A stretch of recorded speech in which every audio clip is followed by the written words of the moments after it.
Mike? What's up, Darren?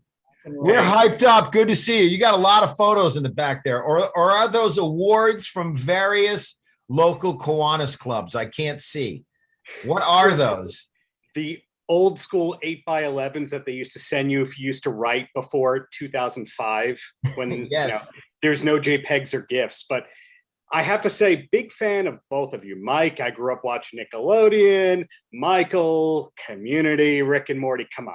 You two both have excellent credits, and this is yet another excellent show. As a wrestling fan, it hits on all levels. How long, and I guess Michael's going to have to answer this one, how long did you have to keep it a secret that the show was possibly going to be made for? Because wrestling fans trounce on anything that they can wrestling related.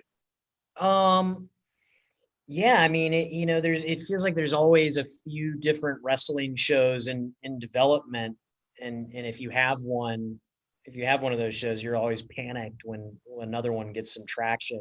It's like, oh shit, how much room, how many wrestling shows can there be?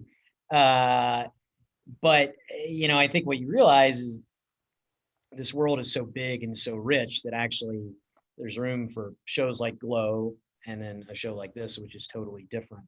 As it came back together in 2019 and Mike came on board as showrunner, and it was him joining the project that made it real and got it off the ground.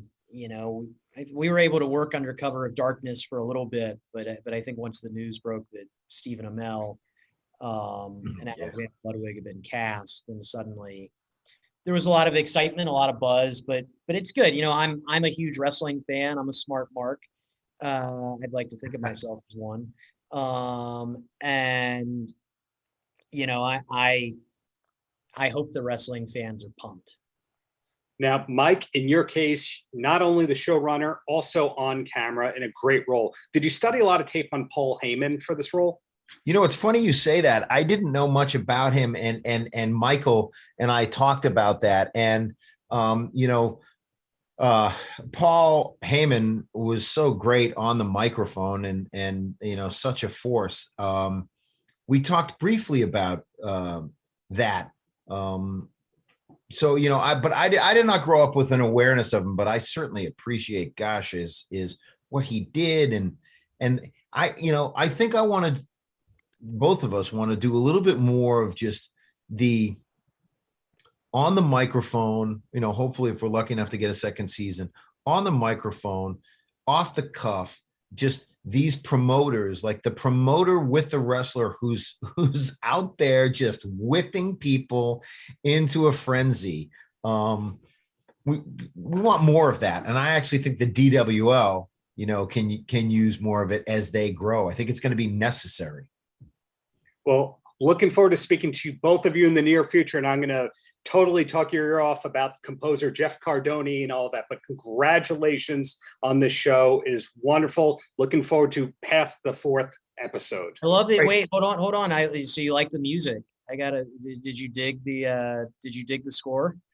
I know Jeff. Now, the thing is, I love the Ace theme song. That's kind of like a Scorpions kind of copy. Love the theme. The Ricky Rabies usage of the theme song is one of my favorite bands ever. So love what you're doing musically.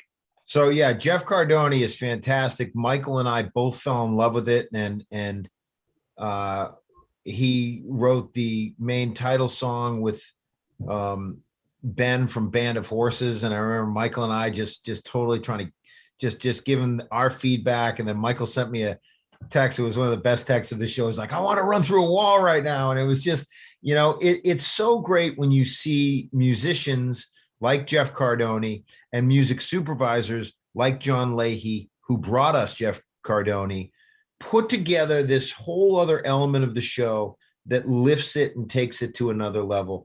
And, Michael, I don't know how many episodes you've seen, but, have you seen 4? I've seen the first 4. The last 2 are super temped out, but yeah. Yeah, I actually think that the episode 105, 106, and 107 are ready for you to watch now.